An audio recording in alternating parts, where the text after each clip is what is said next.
That morning, I thought the hardest part of travel would be my 8-month pregnant wife enduring the standard airport security line, her swollen feet barely keeping up with her enormous belly. I was wrong. So catastrophically wrong. We live in one of those gated communities where HOA fees are more like mortgage payments, and the President, Deborah, acts as if she personally owns the private airstrip we're allowed to use. Deborah has despised us since we dared to paint our front door Navajo white instead of the HOA-mandated antique linen. She's the type who measures your grass with a ruler and sends certified letters if a single blade dares grow too high. That morning, we were heading out for our baby moon. Mia waddled slowly, clutching her lower back every few steps. I was hauling the bags while trying to shepherd her toward the FBO terminal when Deborah suddenly appeared, like she'd teleported, clad in neon pink tracksuit and wielding a clipboard, blocking the security gate like a nightclub bouncer denying entry. "Residents only past this point," she barked, fully aware we lived 4 houses down from her mansion. "Deborah, come on. We have a flight in 40 minutes," I said, trying to keep my voice steady for Mia's sake. She smirked, tapping her pen against the clipboard. "Your wife's name isn't on today's approved passenger manifest." "What manifest?" I asked. "We booked through the community portal, like always." She leaned in, voice venomous. I removed it. Safety concerns. Mia's face drained of color. "Deborah, I'm 35 weeks pregnant. I have a doctor's note. Please." Deborah's eyes flicked down to Mia's belly, as if it personally offended her. "Rules are rules. You'll have to use commercial. Drive to the main airport. Maybe this will teach you about following color palettes." I felt blood rush to my head. "You're seriously making a pregnant woman drive an hour and a half because of the front door?" She offered that fake sweet smile that could curdle milk. "Have a safe trip." I was about to explode, but Mia squeezed my arm and whispered, "Don't give her the satisfaction. We'll figure it out." As we turned to leave, 2 TSA agents in Navy uniforms suddenly appeared from the FBO door. Actual federal TSA, not the rent-a-cop Deborah, usually paraded around. One, a tall woman with a tight bun, scanned us, then Deborah. "Ma'am," she said, addressing Deborah, "step aside. These passengers have priority clearance." Deborah's jaw dropped. "Excuse me? This is private property. I'm the HOA president. Federal Aviation Facility." The second agent interrupted. "TSA has jurisdiction the moment they cross that line. You're obstructing passengers with confirmed tickets." Deborah sputtered about bylaws and lawyers, but the agents weren't listening. They waved us forward like we were VIPs. The tall agent then looked at Mia and softened at the sight of her belly. "Ma'am, you're a pre-check for Family Lane for life. You and your husband. Permanent. No lines. No pat-downs ever." I nearly fell over.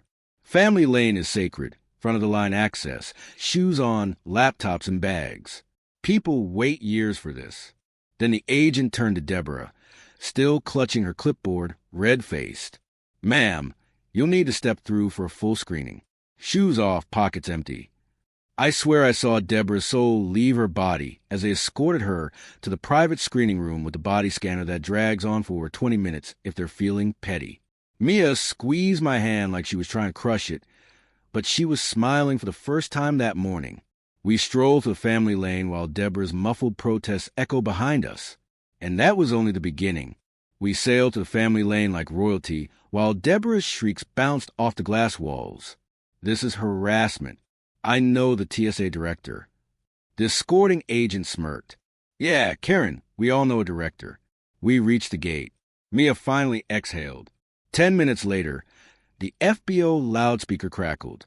"Passenger Deborah Thompson, please return security immediately for secondary screening." The entire waiting area, 12 wealthy neighbors who all secretly hated her, turned in unison. Phones came out. Someone started filming. Deborah stormed back 20 minutes later. Hair frizzed like she stuck her finger in an outlet, blouse untucked, one shoe in her hand, the other still in the bin. Her face was tomato red. She spotted us, pointed a trembling finger, and shrieked, "This is your fault. You hacked the manifest." Mia, ever sweet and gentle, looked her dead in the eye. Ma'am, the only thing I hacked was my third trimester nausea. Have a nice flight. The lounge erupted in laughter. Deborah looked ready to combust. Then the gate agent approached, grinning like he'd won the lottery. Mr. and Mrs. Patel, the captain heard what happened. You're upgraded to the only 2 first-class seats, and the plane is holding until you're comfortably boarded. Also, Mrs. Thompson's seat has been reassigned. Deborah, you're in 34B middle seat last row, between 2. Unaccompanied minors were already squabbling over armrests as we boarded first. Champagne before takeoff, warm cookies, the full VIP treatment. Deborah boarded last, mascara smeared, clutching the crumpled boarding pass like it was a death warrant. She had to march past us to reach the back, every passenger staring. One guy even gave a slow clap. Halfway down the aisle, she froze beside our seats, voice trembling with fury. You think this is over? When we land, I'm calling an emergency HOA meeting. I'll have your house foreclosed for emotional damages. That's when the flight attendant appeared, holding a phone. Mrs. Thompson, the captain needs you in the cockpit immediately. Something about your name on a federal watch list update. The cabin went dead silent. Deborah turned ghostly pale. Impossible. I've never even had a parking ticket. The attendant shrugged. Tell it to the U.S. Marshals waiting for you at the gate in Miami. Deborah shuffled toward the cockpit, like a zombie. Mia squeezed my hand, eyes wide. Babe, what's happening? I had no idea. But 30,000 feet above the ground, sipping free champagne while the woman who tried to ruin our baby moon was being escorted to the front of the plane by a federal agent in a windbreaker. Well, I wasn't complaining. Little did I know, the real bombshell was waiting on the ground in Florida, ready to obliterate Deborah's empire in front of 200 of our neighbors. We touched down in Miami, taxiing forever. As soon as the seatbelt sign clicked off, 2 plainclothes U.S. Marshals, flanked by a TSA supervisor, boarded. They walked directly to 34B. Deborah tried to stand, huffing. Do you know who I am? The taller marshal simply held up a tablet displaying her photo and a bright red flag next to her name. Ma'am, you're coming with us quietly. The entire plane watched as she was marched off in zip-tie cuffs, sobbing, this is a mistake. Phones emerged everywhere. Someone shouted, World Star. Mia and I just stared, dumbfounded. That night, I couldn't sleep, so I checked the private 400-member Facebook group Deborah moderated with an iron fist. It was on fire.